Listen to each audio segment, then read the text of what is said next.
We're looking at a hospital in Tagilla Ferry in South Africa where the people are infected with strains of Mycobacterium tuberculosis. They're resistant to all 10 drugs that we use to treat tuberculosis. I have to tell you that the first time I went there, it was the first time I was ever afraid, in a hospital, because these people have strains that we find as being untreatable. Surprisingly, vitamin C will kill these strains. My lab has worked for the last 20 years on a drug called isoniazid that very effectively kills Mycobacterium tuberculosis.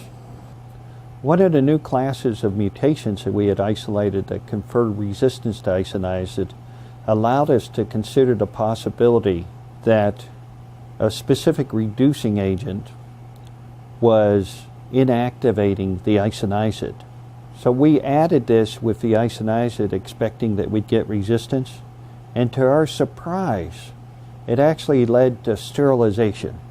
And we discovered that this reducing agent actually induced in tuberculosis free radicals. And it was the free radicals that were killing the TB.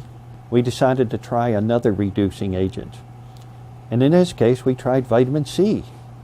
We saw that just like the other reducing agent, it in combination with isoniazid sterilized the culture.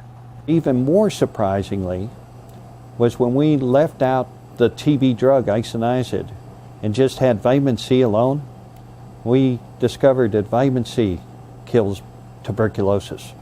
When Catherine Vilches, the lead author on this paper, first showed me this result, I was in disbelief.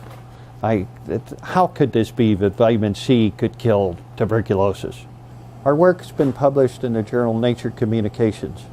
First, we've discovered that vitamin C kills Mycobacterium tuberculosis cells.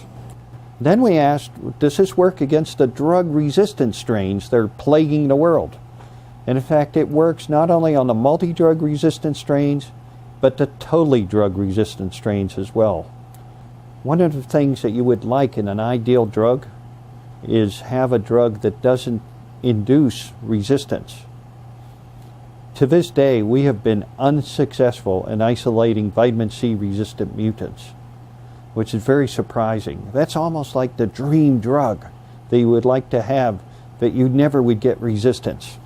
We've only been able to demonstrate this in a test tube, and we don't know if it will work, in humans and in animals.